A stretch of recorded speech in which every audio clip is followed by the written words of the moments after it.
The first time her hand brushed against mine, it wasn't an accident. At least I don't think it was. The balcony was narrow, the iron railing chilled from the evening air, and the city lights spilled upward in restless constellations. But I couldn't focus on any of that, not when Elena leaned on the railing beside me, her sleeve grazing my arm like she was testing the space between us. She was my teacher's older sister. I had known her name for years, but names don't carry weight until you're standing this close to someone, until her perfume lingers longer than the night breeze, until her quiet exhale makes your own chest tighten.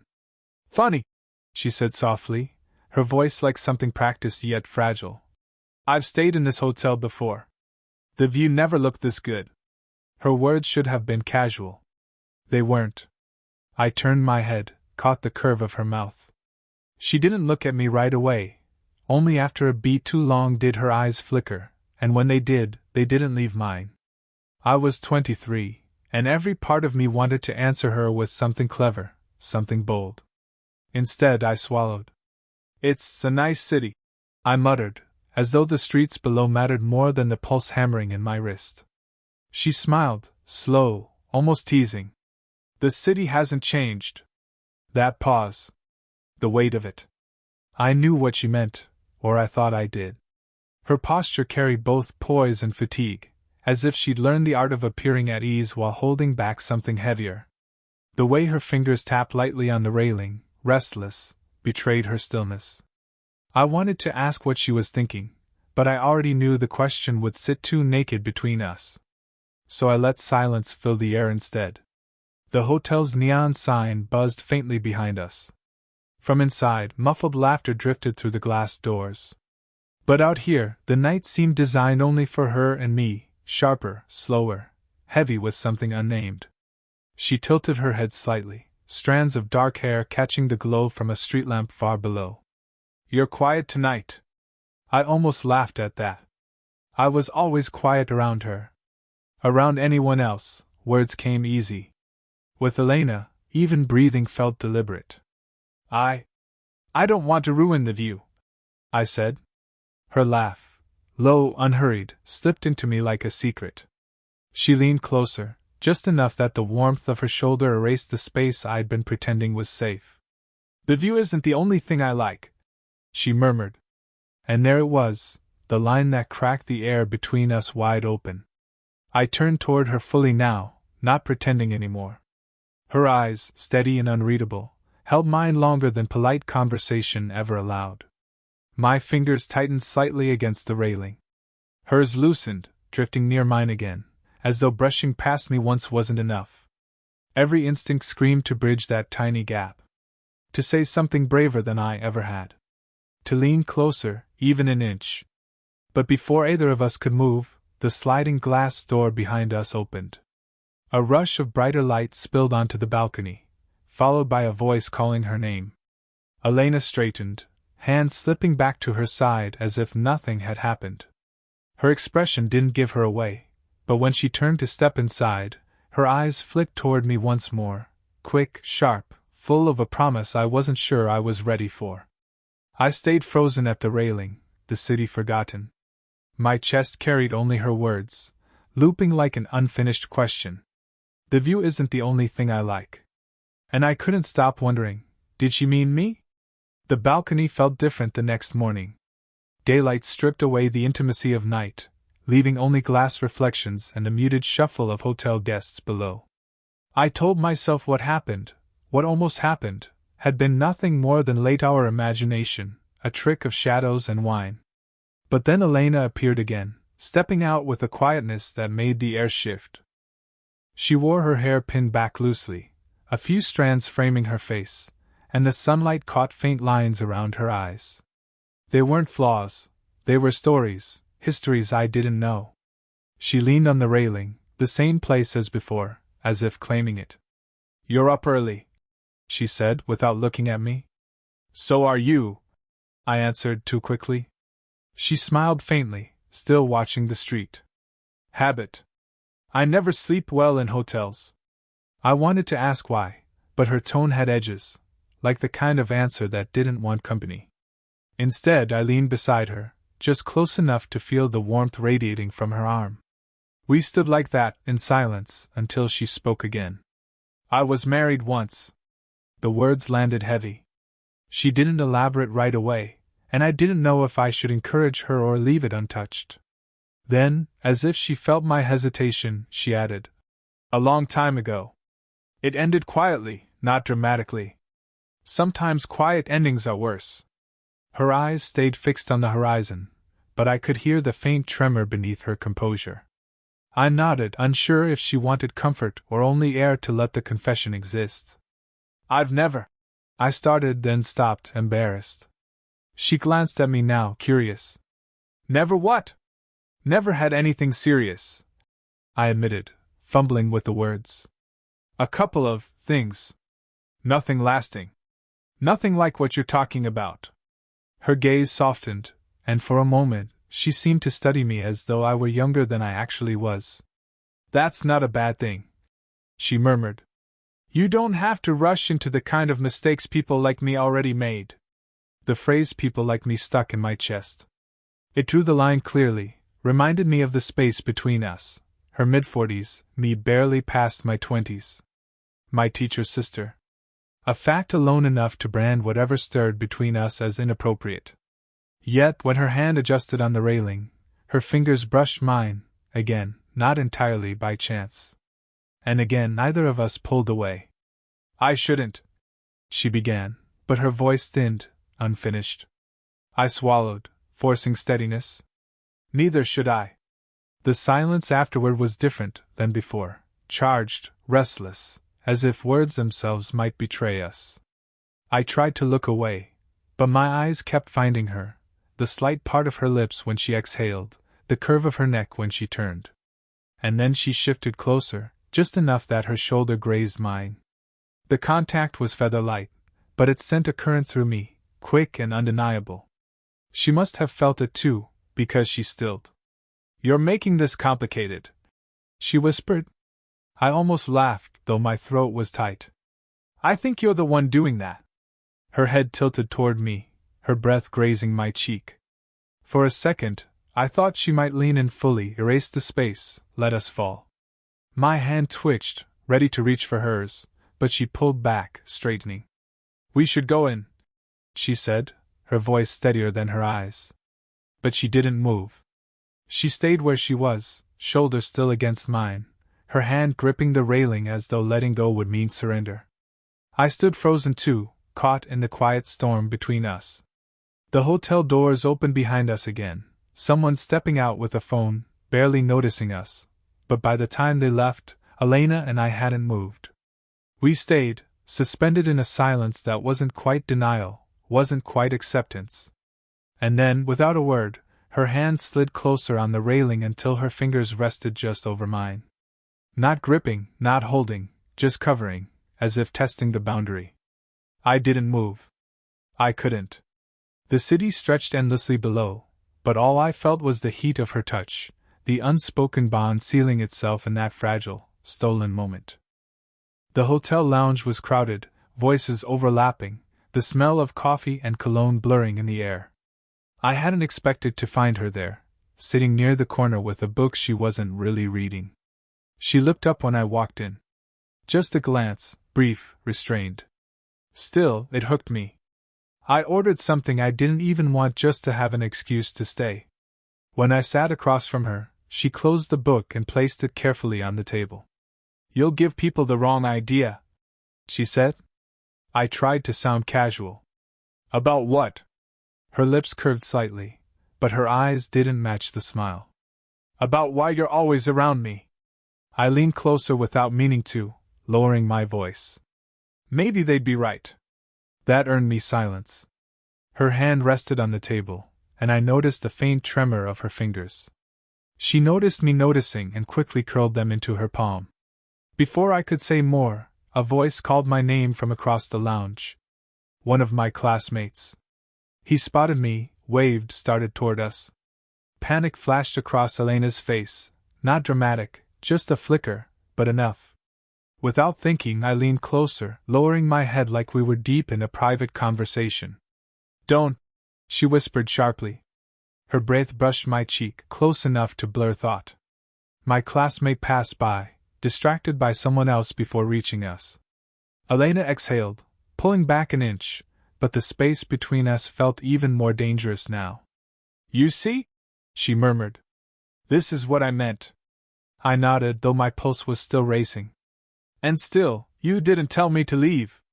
Her eyes narrowed, softly, like she hated that I was right. The minutes after that stretched taut. We talked, but not about anything that mattered: the weather, the view, how bad the hotel coffee was. Yet every word felt like it balanced on a blade. Her knee brushed mine beneath the table once. She didn't move it right away. I felt heat surge up my neck. When she finally shifted back, it was with an abruptness that only drew more attention to what had just happened. "Elena," I said quietly. She looked at me. Really looked. Her eyes steady, her lips parted just enough, as though 1,000 unsaid things pressed there. "I shouldn't," she began, but her voice caught.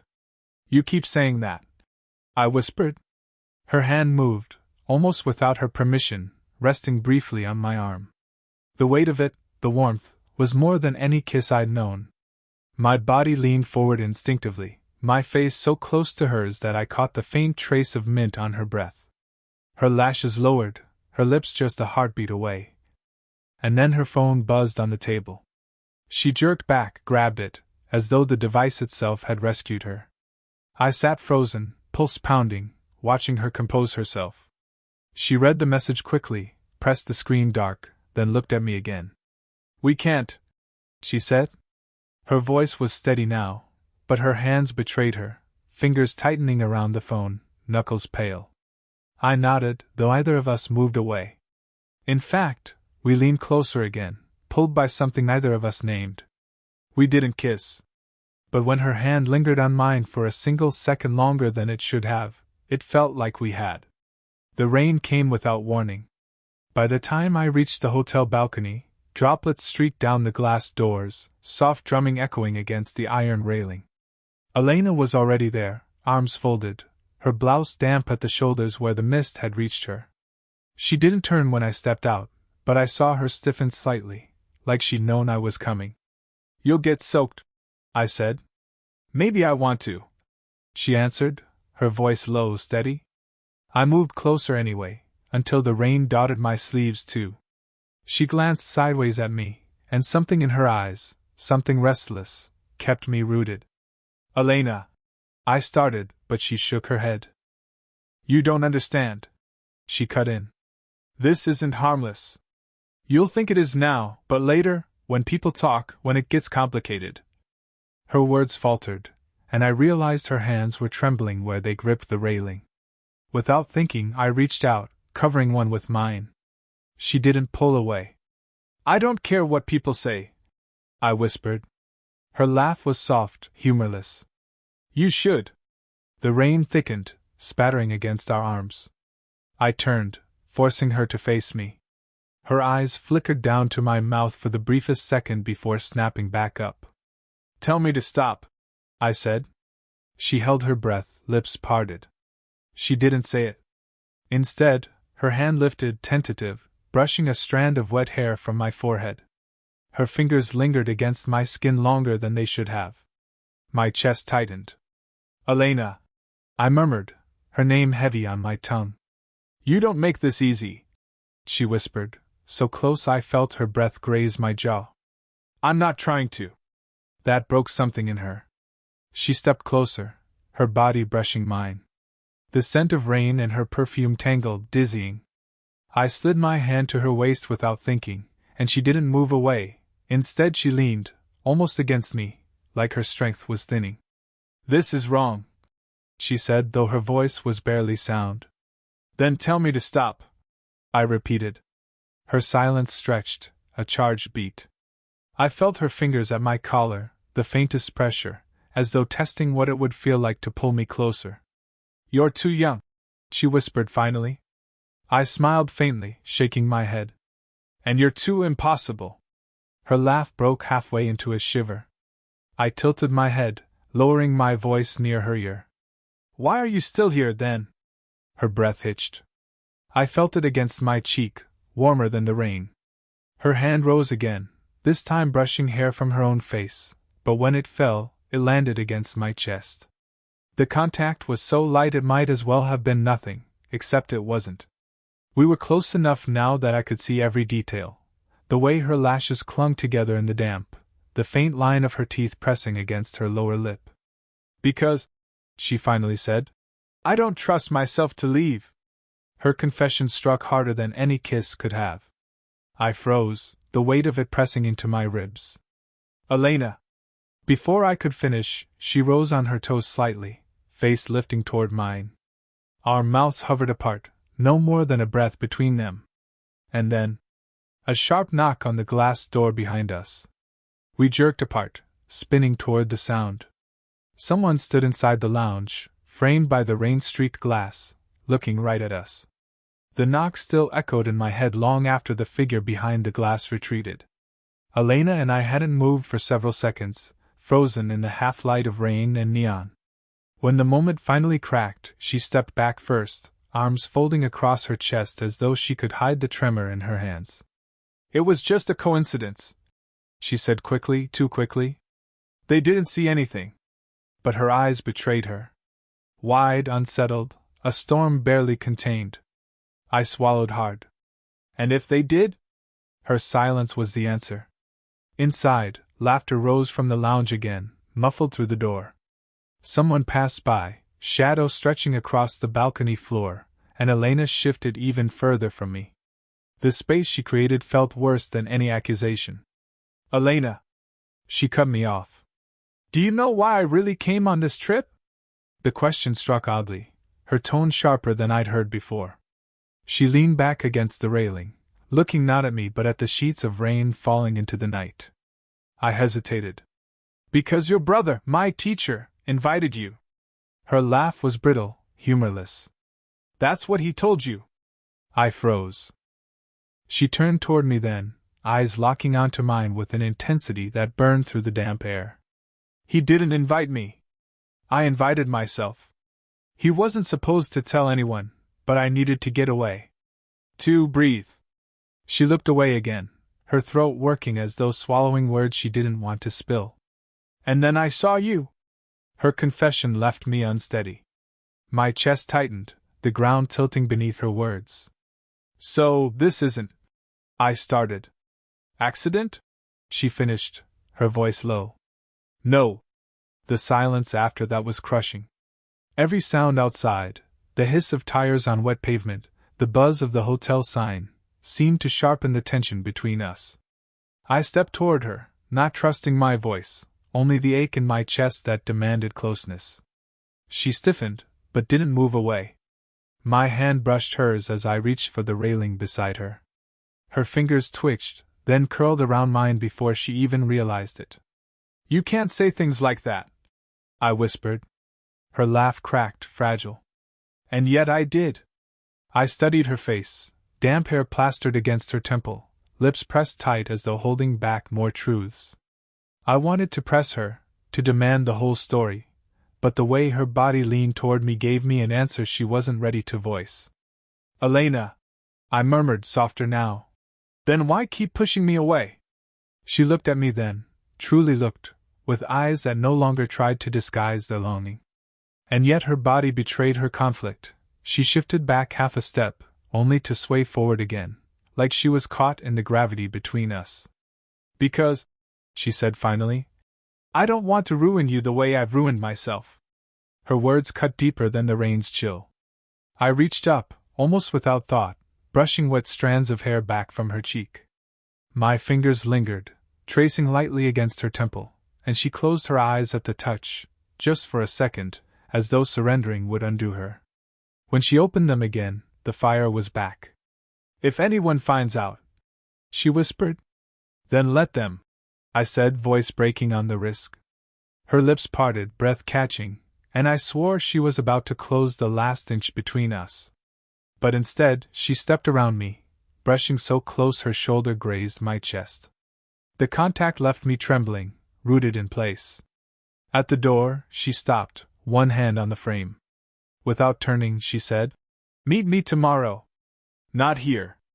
Somewhere no one can see.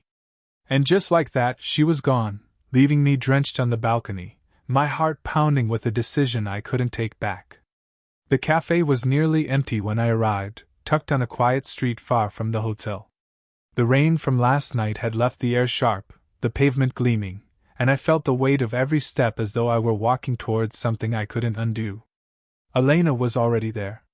She sat in a corner booth, her coat draped across the seat beside her, one hand wrapped around a mug she hadn't touched. She looked up when I entered, and the world tilted. "You came," she said. "You asked me to." Her smile was faint, careful. "I wasn't sure you would."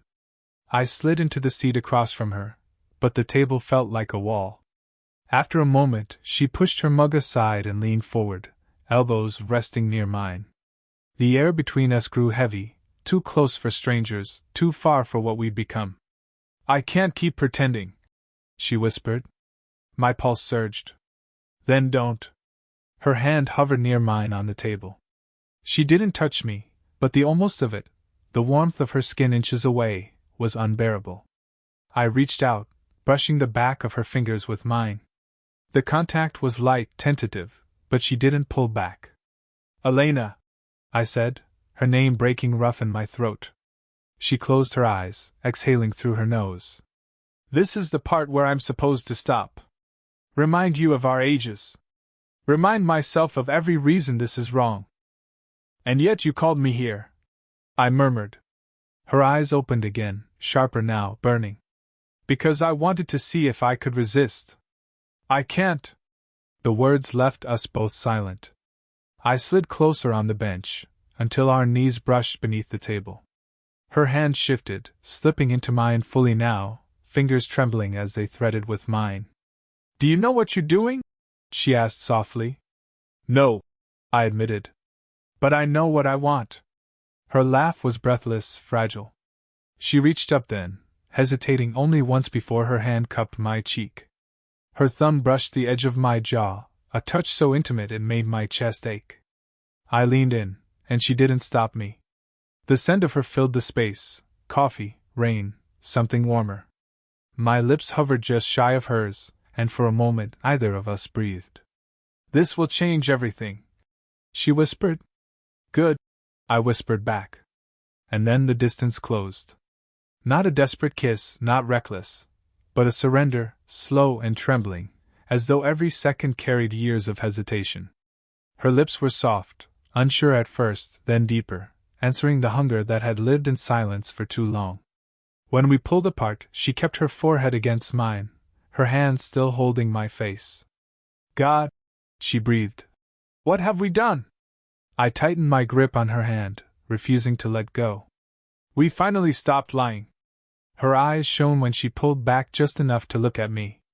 Whatever fear lingered there was tangled with something stronger, something that felt like recognition. For the first time, I felt she truly saw me. And for the first time, she let me see her too, not the poise, not the caution, but the longing she tried so hard to bury. We sat there, holding on, both knowing there was no turning back. The city had gone quiet by the time we stepped outside together. Evening light spilled gold across the wet pavement, and the cafe's door shut softly behind us, sealing away the moment we'd finally crossed. We didn't speak at first. Her hand brushed mine once, twice, until I caught it fully, fingers lacing with hers. She didn't resist, just tightened her grip like she'd been waiting for permission.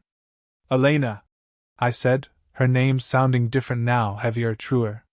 She glanced at me, the corner of her mouth tilting.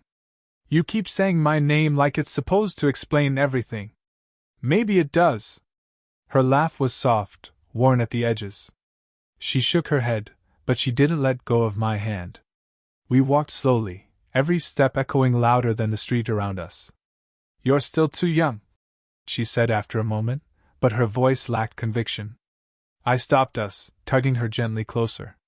"And you're still impossible," I whispered, repeating the words I'd once said half in jest.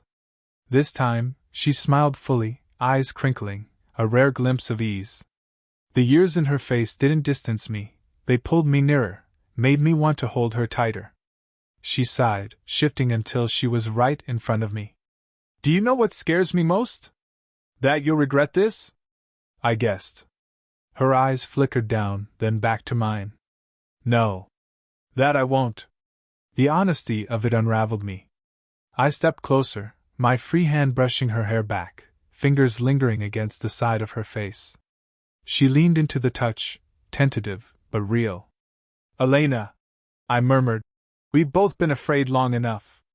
The streetlight hummed above us, shadows stretching, but the world shrank down to her, the warmth of her skin beneath my palm, the steady rhythm of her breath. She slipped her arms around me then, slow but certain, pressing her forehead to my chest. I held her tightly, chin against her damp hair, both of us breathing as though we'd been underwater and finally surfaced. It wasn't fireworks. It wasn't reckless. It was steadier, deeper, like finding a place that had been waiting all along. When she finally tilted her head up, I kissed her forehead, lingering there longer than I should have. She closed her eyes, and for the first time, she looked unguarded.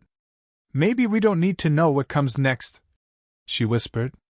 Maybe just this, I agreed. We stood there on the quiet street, hand in hand, leaning into each other as if the world could wait. And for once, neither of us tried to resist.